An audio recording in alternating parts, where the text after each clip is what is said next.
अगर मैं आपसे कहूं कि आप जिस जमीन पर चल रहे हैं या बैठे हैं वो जमीन अल्लाह की है और कोई दावा कर दे कि अल्लाह की है, तो आपको ही साबित करना होगा कि कैसे नहीं है, वरना आपको उस जमीन को खाली करना होगा। तो ऐसी स्थिति में आप क्या रिएक्ट करेंगे? निश्चित ही आप कहेंगे कि ऐसी थोड़ी हो सकता है, यहाँ कानून का राज है, हर कोई आकर ऐसे थोड़ी दावा कर सकता है। तो इस पर मैं कहना चाहता हूँ कि सर, आप किस मुगालते में हैं? आप भारत में कानून का राज हो न हो, लेकिन यह कानून जरूर है कि आप जहां बैठे हैं उस जमीन पर कोई भी दावा कर सकता है और आप न हाई कोर्ट जा सकते हैं और न ही सुप्रीम कोर्ट। जी सर, चौंकी मत, बल्कि यह सच्चाई है। उस कानून का नाम है वक्फ अधिनियम 1995। दिल्ली का 77% हिस्सा वक्फ संपत्ति के अंतर्गत आता है। दिल्ली का हाई कोर्ट वक्फ संपत्ति यानी अल्लाह की जमीन है। सेंट्रल रजिस्ट्रार जो कि अभी अभी हमारी नई संसद बनी है वो अल्लाह की जगह पर है। CGO complex Jawaharlal Nehru stadium भी अल्लाह की जमीन पर है।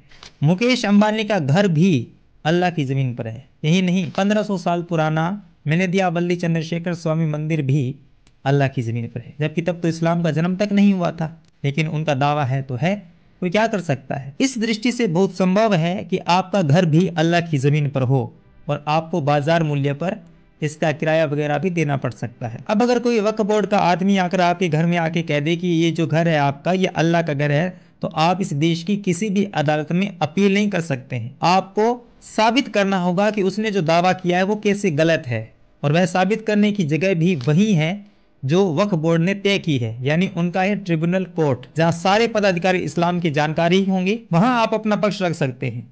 इस कानून का नाम है वक्फ अधिनियम 1995। अब बार बार ये नाम आ रहा है कि वक्फ क्या है और वो बोर्ड क्या है और इसको इतनी शक्तियां कैसे प्राप्त है। वक्फ वह चल अचल संपत्ति होती है जो संपत्ति कोई मुसलमान अल्लाह के नाम पर दान करता है।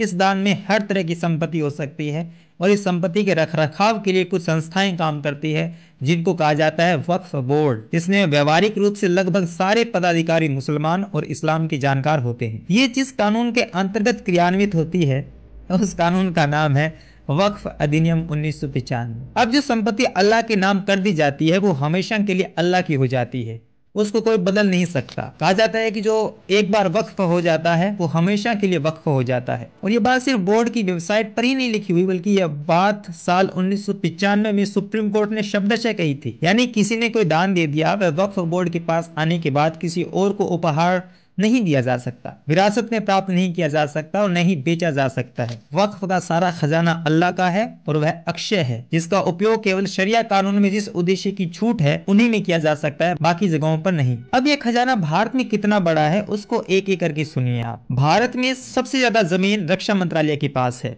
दूसरे नंबर पर रेलवे के पास है और तीसरी सबसे ज्यादा भूमि है वक्फ बोर्ड के पास, यानी अल्लाह की जमीन। इसको आप दूसरे शब्दों में इस तरह से कह सकते हैं कि 1947 में पाकिस्तान और बांग्लादेश लेने के बाद भी इतनी भूमि भारत में भी अल्लाह की है, जिस पर अधिकार वक्फ बोर्ड का है। इस भूमि का क्षेत्रफल करीब 8 लाख एकड़ है और इस जमीन में लगातार इजाफा होता जा रहा है। इसमें से अधिकांश जमीन अंग्रेजों द्वारा सौंपी गई जमीनें हैं वक्फ बोर्ड को, जो आपसी सेटिंग से मिली थी। समय के साथ बहुत सी जमीनों को सरकारों ने अपने कब्जे में लिया था, लेकिन 2014 में कांग्रेस की सरकार ने जाते जाते एक ऐसा फैसला किया जिसके तहत अकारण ही सेंट्रल दिल्ली की 123 संपत्तियां वक्फ बोर्ड को उपहार में दे दी, जो कि बहुत कीमती जमीनें थी। ये जमीनें आजादी के बाद से सरकार के पास थी, जो अंग्रेजों ने सौंपी थी, लेकिन कांग्रेस ने जाते जाते अल्लाह को दान दे दी। यहां तक कि दिल्ली हाई कोर्ट के जजों ने कहा कि वक्फ जमीन अल्लाह की है और वो अल्लाह की ही रहेगी और सरकार उसकी मालिक नहीं हो सकती है। इस कानून की धारा 40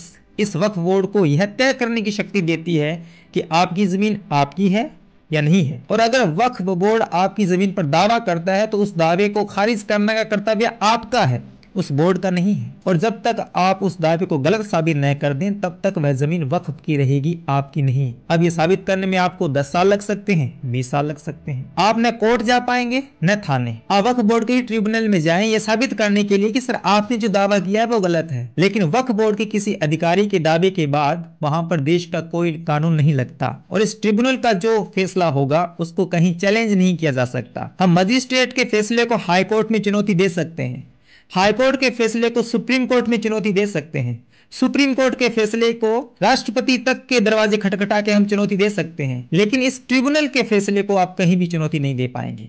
इसका फैसला अटल और अक्षय है। सुप्रीम कोर्ट ने 2019 में कहा था कि वक्फ संपत्ति से संबंधित मुकदमे में भारत के किसी सिविल न्यायालय के पास कोई क्षेत्राधिकार नहीं है। अब एक और बात सुनिए, आपकी जमीन पर दावे के बाद जो सर्वेक्षण होगा और जिसमें जो खर्चा आएगा, पता है वो खर्चा कौन वहन करता है? जी, वक्फ बोर्ड नहीं, हम और आपकी सरकार। आपके टैक्स के पैसे से सैलरी दी जाती है, यानी किसी हिंदू की जमीन को छीनने का सर्वेक्षण हिंदू के दिए टैक्स का पैसा ही लगेगा, और दावा करने के बाद उस जमीन का मालिक अल्लाह हो जाता है। आप हो जाते हैं अतिक्रमणकारी। ये हवा हवाई बातें नहीं है साहब, ये देश की सच्चाई है। इसी को लेकर अश्विनी उपाध्याय ने सुप्रीम कोर्ट में एक याचिका दायर करके कहा कि जब वक्फ बोर्ड में मुस्लिम सांसद, विधायक, सिविल सर्वेंट, वकील और विद्वान ही सदस्य हैं, उनकी सैलरी टैक्स पेयर के पैसे से दी जाती है, जबकि सरकार मस्जिदों से पैसा इकट्ठा करती ही नहीं है, तो ये कैसा सेकुलरिज्म है? सुप्रीम कोर्ट ने याचिका को खारिज कर दिया और कहा कि आपकी बात हवा हवाई है। अब सबसे चौंकाने वाला तथ्य सुनिए आप। भारत का जब बंटवारा हुआ था तो आबादी की बहुत बड़े स्तर पर अदला बदली हुई थी। पाकिस्तान से हिंदू भारत आए और भारत से कुछ मुसलमान पाकिस्तान गए। पाकिस्तान में जिन हिंदुओं ने अपने घर बार जमीनें छोड़ी, वो तुरंत पाकिस्तानी सरकार ने यहां से गए मुसलमानों को वितरित कर दी और कुछ अपने कब्जे में रख ली। लेकिन भारत के मामले में ऐसा नहीं हुआ। भारत में मुसलमानों के घर बार जो पीछे छूटे वो वहां से आए हिंदुओं को नहीं मिले, बल्कि वक्फ बोर्ड को दे दिए गए और सारी संपत्ति अल्लाह की हो गई। अब कोई हिंदू अगर उनमें रह रहा है तो उसका बाजार मूल्य के हिसाब से किराया देना होगा, वो बाध्य है। गांधी और नेहरू का उस दौर में मानना था कि ये घर मुसलमानों के हैं, वो लौट कर आएंगे तो कहां जाएंगे। कड़वा सच यही है।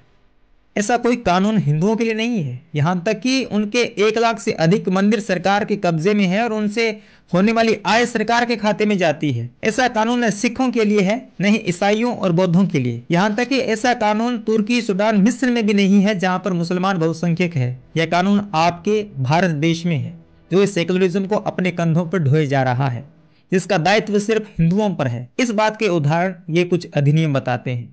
ये वीडियो आपको ठीक लगा हो तो अपने दोस्तों, परिजनों के साथ शेयर कीजिए, और आप इस तरह की वीडियो आगे भी देखना चाहते हैं तो आप इस काम को सपोर्ट करें। डिस्क्रिप्शन में UPI ID दी है मैंने, स्क्रीन पर ये स्कैनर है।